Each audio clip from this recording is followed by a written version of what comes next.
You owe us $180,000. My mom said, sliding the paper across the Thanksgiving table. Everyone went quiet.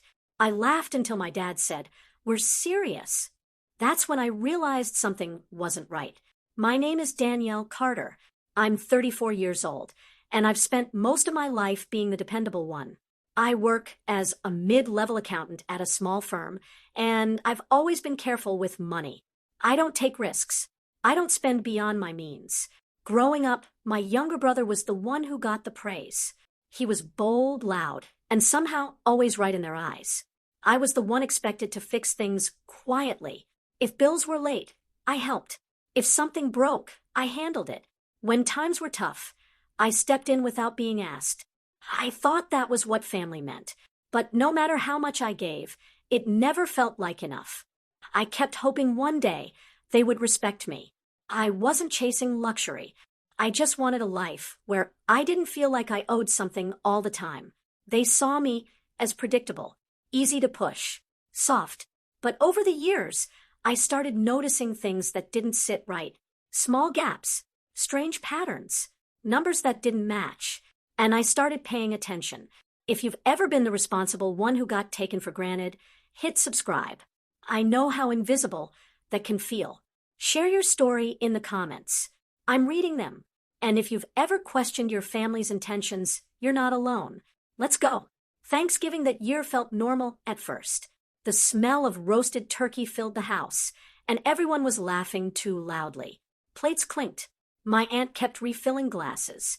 It looked perfect, but something felt off. My mom kept glancing at my dad. My brother barely looked at me. After dinner, my dad cleared his throat. The room quieted. He pulled out a folder and placed it in front of me. "We need to talk," he said. I opened it and saw numbers. A breakdown. Tuition. Living expenses.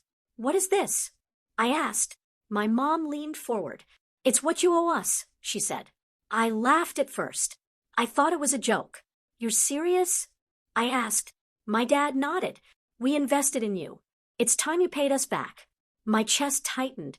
I paid for most of my college. I said, "Loans. Jobs. You know that." My brother smirked. "Not all of it," he said. My mom added, "We covered the rest." The papers looked official, but vague. No clear proof. Just numbers. My aunt whispered behind me, "I didn't know Danielle was like this." I felt heat rise in my face. "This isn't true," I said. My dad's voice hardened. "Sign the repayment plan," he said, "or don't come back here again." The room went silent. That night, my phone rang. It was my mom. Her voice was soft, almost fragile. "We sacrificed everything for you," she said. "How can you act like this?" I sat there, staring at the wall. Part of me wanted to believe her. Maybe I had forgotten something. Maybe I was wrong. But the numbers didn't feel right. The next few days got worse. Messages from cousins slowed down. One even texted, "Why are you doing this to your parents?" I realized they had already told everyone their version. In their story, I was selfish, ungrateful, refusing to repay what I owed. Then came the email, a formal repayment schedule, monthly amounts I couldn't afford, legal language, a threat hidden between polite sentences. I read it 3 times. Something inside me shifted. I opened my old files, bank statements, loan documents, receipts. I went through everything, slowly, carefully, and I started seeing cracks, numbers that didn't line up, payments I didn't recognize. Then I remembered something my grandmother once said, a childhood account.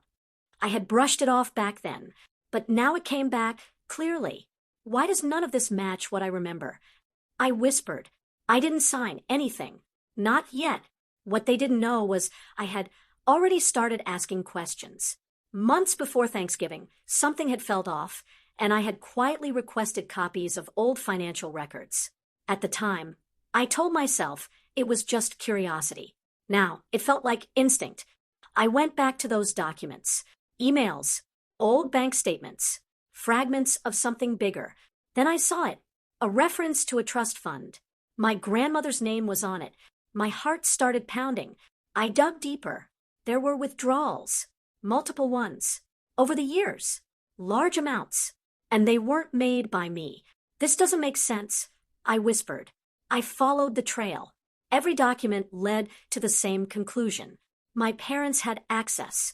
They weren't just managing something. They were using it. I sat back in my chair. The room felt smaller.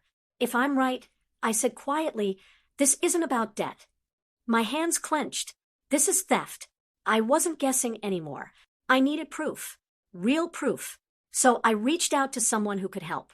His name came up in an old file, a family lawyer who had worked with my grandmother years ago.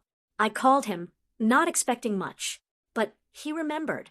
At first, he was cautious. These matters can be complicated, he said, but when I showed him the documents, his expression changed. He agreed to review everything. A few days later, he called me into his office.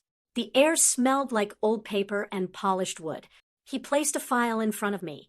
Danielle, he said carefully, your grandmother set up a trust fund in your name. My breath caught. Only for me? I asked. He nodded. Your parents were custodians. They were never meant to use the money. My chest tightened. But they did, I said. He didn't answer right away. Yes, he finally said. It appears so.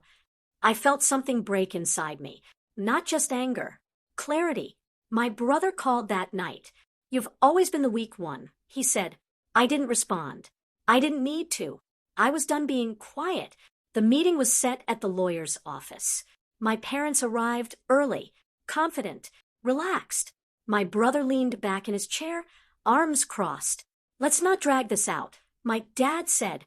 He pushed the repayment papers toward me. I didn't touch them. Instead, I slid a different set of documents across the table. My lawyer spoke first. Before anything is signed, he said, we need to address the trust fund. The room froze. My mom's smile faded. What trust fund? She asked. My lawyer opened the file. Established by your mother, he said, looking at my dad. For Danielle. He laid out the records, dates, withdrawals, signatures. My parents went pale. This isn't what it looks like, my dad said quickly. I leaned forward. You said I owed you, I said, but this was mine.